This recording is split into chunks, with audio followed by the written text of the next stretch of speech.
ça fait longtemps qu'on s'était pas vu, hein. J'ai raccroché il y a 3 secondes, mais c'est pas grave. Je fais la deuxième en même temps. Donc la deuxième vidéo, comme vous avez pu voir dans le titre, c'était quel agent choisir. Donc il en existe plein. Là j'ai juste googlé agence au pair et j'ai 5995 résultats. Ok. Donc j'ai pris ceux qui arrivaient en top de liste. Donc on a Au Pair Care, Au Pair in America, une que je connaissais pas, tiens, Go Au Pair, et on a bien sûr Cultural Care. Ensuite, il y a plein de choses, plein de petites choses. Ah, attendez, j'ai trouvé la liste des agences au pair. Voilà, il y en a plein. Franchement, Solutions Au Pair, France Au Pair. Ça dépend, voilà. Vous en avez plein. Mais bon, voilà, donc moi j'en connais 3. Là où je vis, on a 3 sortes d'au pair. On a les au pair à 80% de Cultural Care. 15% de Au Pair in America. Et après, on a du Au Pair Care aussi, pour finir. Donc, faut pas se leurrer, hein. Je crois que ce qui change avec les agences le plus, c'est le prix. Parce que à mon souvenir, je sais que Cultural Care c'était la plus chère.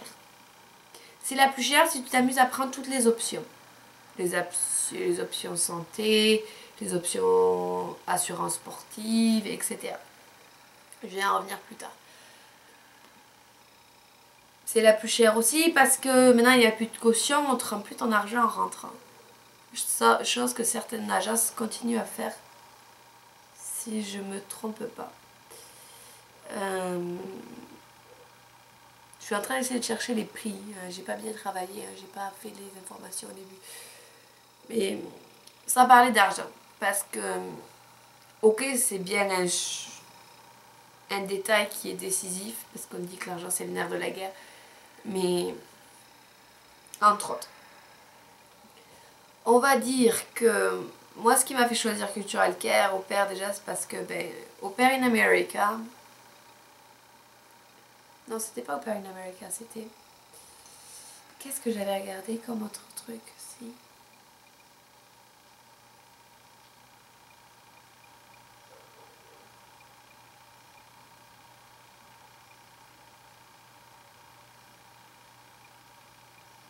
Bon, c'est pas grave, je trouve pas. J'ai vraiment pas fait mon travail comme il faut aujourd'hui, mais c'est pas grave, on va faire comme ça. Donc c'est vrai que... Allez, qu'est-ce qu'ils proposent? Les gens proposent 1 an, payé. On est tous payés le même prix, peu importe quelle agence tu choisis. On est tous payés 195,75 $. C'est le SMIC, c'est les États-Unis qui ont décidé ça, que tu partes avec n'importe quelle agence, ça va être ça. Après, il y a des familles qui arrondissent à 196 et il y a des familles qui arrondissent à 200. Voilà, donc ça dépend chez qui tu tombes. Et il y en a qui oublient les 75 centimes aussi, mais ça a été vite remis. On a vite remis les pendules à l'heure. Voilà, quoi d'autre? Donc voilà, t'es payé. Le nombre d'heures est le même. Que ce soit dans n'importe quelle agence. Tu vas pas travailler plus ou travailler moins. Les congés sont les mêmes. Tu as droit à ton jour et demi de congé et tu as droit à tes 15 jours de vacances, peu importe l'agence que tu choisis. Déjà ça c'est une bonne nouvelle. Ensuite après il y a des divergences. Bien sûr, normalement tu es censé faire les 10 à 12 meetings, ça c'est dans toutes les agences. Après, je sais que Cultural Care entre guillemets sont bien chiants avec ça. Parce que il y a beaucoup d'au pairs qui juste signent un papier et s'en vont. Et ce que je peux comprendre aussi, parce que franchement, qui va dire devant 20 personnes ou 40 personnes, moi j'ai un problème avec ma famille. Si tu as un problème avec ta famille, tu vas envoyer un email ou téléphoner à ta LCC. Tu fais pas ça pendant les meetings quand tu as 40 personnes. Donc bon, après, le truc de se connaître, tout ça, c'est super, ça marche pas à tous les coups. Donc faut pas vous attendre. N'importe quelle agence vous choisissez. Peu importe l'agence que tu choisis, les meetings, 80% du temps, ils sont chiants. Alors, il faut trouver quelqu'un pour les passer le moins chiant possible.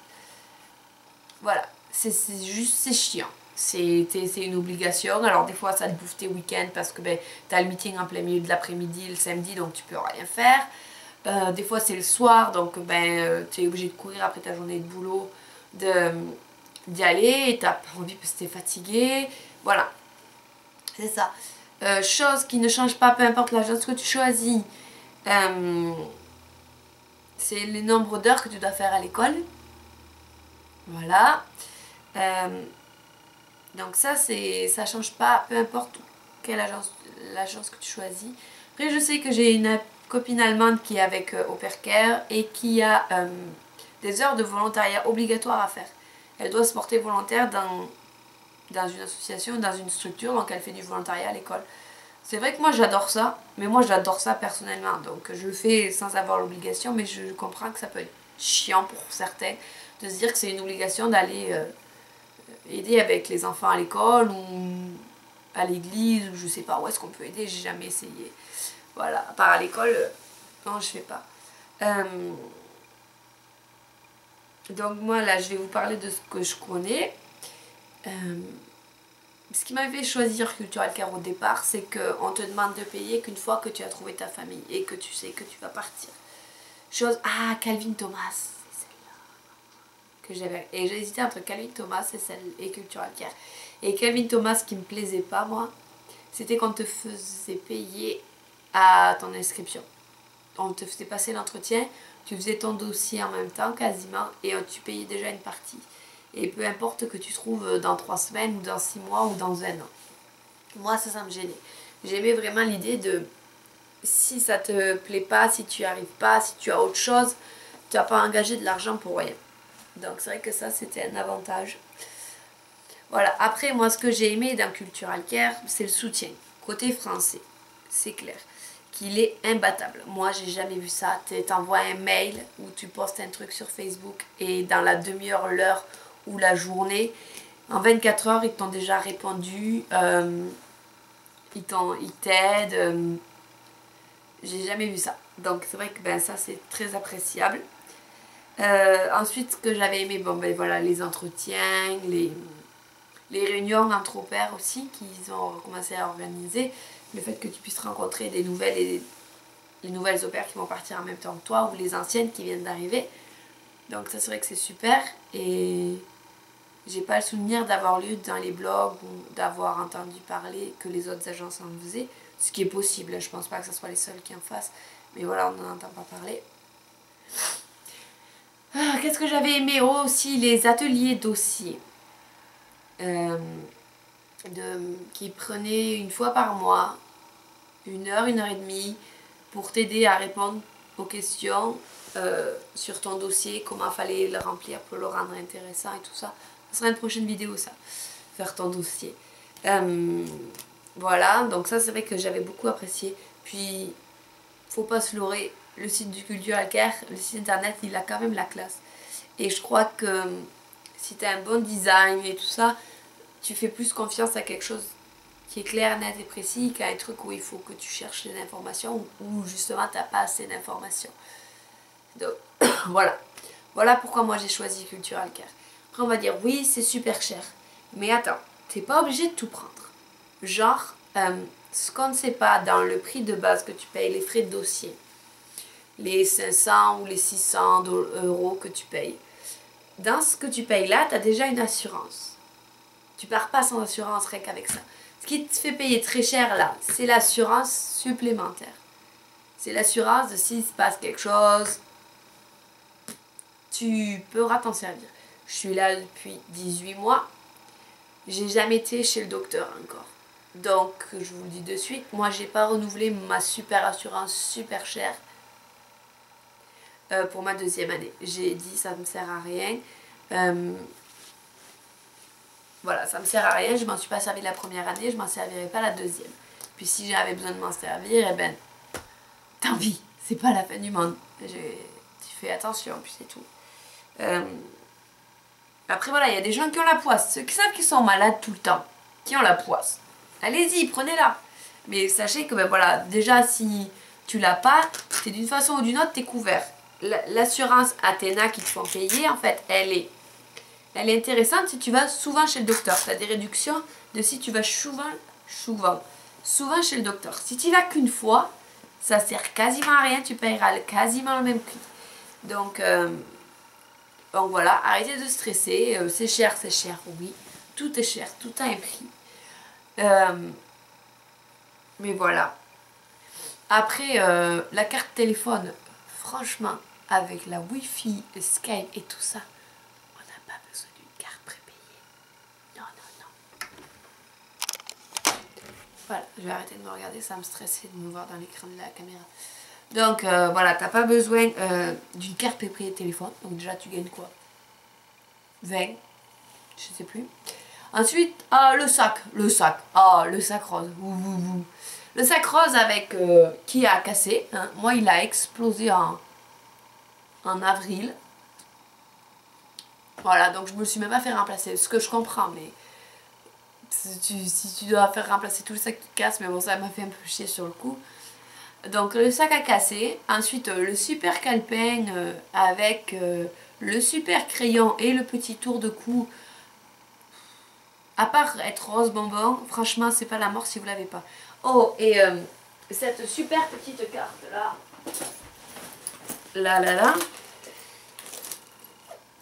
cette magnifique carte là. Tu t'en sers quasiment jamais. Elle te sert pour justifier ton âge et que tu es un étudiant. C'est tout. Donc, tu arrives à gagner 3, 4, 5 dollars sur des entrées de musée ou des choses du genre. Ensuite, ils te disent oui, il y a des réductions pour les avions et tout ça. Oui, c'est vrai. Mais pas sur les avions que tu veux, pas aux heures que tu veux.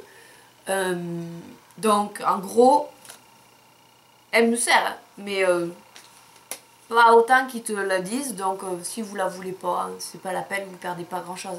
J'ai dû économiser 40 ou 50 dollars depuis que je suis là en 2 ans. Donc, vous voyez, ça vaut le prix de ce que ça m'a coûté. Donc, c'est pas la fin du monde si vous l'avez pas. Donc, voilà. Les assurances sportives, c'est si tu fais de l'équitation, du ski, du machin. Si tu te fais mal. Ok, tu te fais mal au ski. Ben, tu vas chez le docteur et tu dis que tu es tombé dans l'escalier. Oh, c'est pas... Sauf si tu te fais attraper par un requin. Là, je veux bien. Tu te fais attraper par un requin là et que tu as une morsure, trace de morsure. Ok, tu faisais du surf. Tu peux pas mentir là. Mais si tu te casses le bras ou la jambe au ski, ben, tu dis que tu es tombé dans l'escalier et puis c'est tout. C'est pas la fin du monde. Hein. Ils en ont rien à foutre de savoir si tu es tombé au ski ou si tu es tombé dans l'escalier. Donc voilà, l'assurance sportive, je l'ai pas reprise non plus. Voilà. Donc en fait, quand tu enlèves toutes ces assurances supplémentaires, en fait, tu payes quasiment le même prix, si ce n'est, je crois, quasiment moins cher que les autres. Je mens peut-être, je vais regarder ça et je ferai comparatif en texte en dessous là. Ok. Voilà. Pourquoi Cultural Care? Parce que 80% des gens partent avec Cultural Care, donc ce qui fait que ça crée un lien. Tu as un réseau de gens assez énorme. Voilà, celle qui est avec Opercare, elle est toute seule dans un rayon de 30 à 40 km. Heureusement qu'elle a connu les autres opères de Cultural Care et tout ça, parce que sinon elle était toute seule. Ses meetings, c'est toute seule avec sa LCC devant son café. Voilà, c'est pas cool. Donc c'est vrai que d'avoir un réseau assez énorme, ça permet ça. Ensuite, pourquoi Cultural Care? Parce que c'est vrai que tu as beaucoup de feedback. Ok, bien sûr, pas toujours positif, mais après, il faut savoir lire aussi et se rendre compte que si des fois ça n'a pas marché, c'est parce que c'est ta faute aussi. Par exemple, l'assurance. Ok, tu payes l'assurance super cher. Mais quand tu as un PV parce que tu es en accès de vitesse, râle pas après l'assurance maladie que tu as payé une assurance très très chère, une assurance maladie, et qu'elle ne prend pas en charge tes PV. Comment en France, si tu payes une assurance maladie ou une complémentaire, vas-tu envoyer ton PV et dire remboursez-moi mon PV vu que je paye? Non, c'est la même chose. En gros, ce que tu payes là, c'est une mutuelle. Tu payes une mutuelle si tu es malade. T'envoies pas tes PV ou t'envoies pas la note parce que tu as explosé la boîte à lettres de ton voisin en reculant avec la voiture. Faut pas déconner. Faut pas blâmer les gens parce que voilà, c'est toi qui est pas logique. Comment une assurance santé peut payer tes PV? C'est ridicule, c'est à toi de gérer ça. Donc voilà. Après, faut pas se leurrer, hein, tout est pas beau, tout est pas rose. Hein. Quand tu arrives ici, ok, tu as du soutien, tout ça, mais les LCC, pour la plupart que je connais, ce que je connais, ce que j'entends des autres opères, c'est la merde partout. Les LCC, pour beaucoup, elles savent pas gérer les conflits avec les familles. Elles essayent de régler ça à l'amiable pour essayer de fâcher aucun des partis, mais faut pas se leurrer, hein. Qui c'est qui donne le plus d'argent ici? C'est pas nous, hein, c'est les familles. Donc, à moins qu'il se passe quelque chose de grave, elles vont essayer de faire changer l'opère d'avis et pas la famille. Ou elles vont essayer de faire des compromis, mais ça va toujours être, même si c'est dans notre même si c'est dans notre intérêt aussi que ça change, faut pas se leurrer. Hein. Moi j'ai une copine, ça fait 4 mois qu'elle est là, fait 3 mois qu'elle galère, hein, et qu'elle le dit à la LCC et que la LCC ça avance pas. Parce que ben voilà, c'est pas gérer les conflits. Ça veut pas dire que c'est toujours la même chose. Mais voilà, donc moi ce que je vous conseille le plus, je vends pas une agence ou une autre agence. Hein. Voilà, je dis ce que je connais, ce que j'ai vu. Après on va me dire oui mais Cultural Care se bouge pas. Moi ça fait 1 an que je suis dans le réseau, que j'ai pas de famille et tout ça. Ben ouais, je veux bien. Il y a des fois ça marche pas. Mais peut-être que ben, si ça fait si longtemps que ça marche pas, c'est qu'il y a peut-être quelque chose qui va pas. Je sais pas. Et après chacun est différent et après je pense que chacun a besoin d'une forme de structure différente. Moi cette structure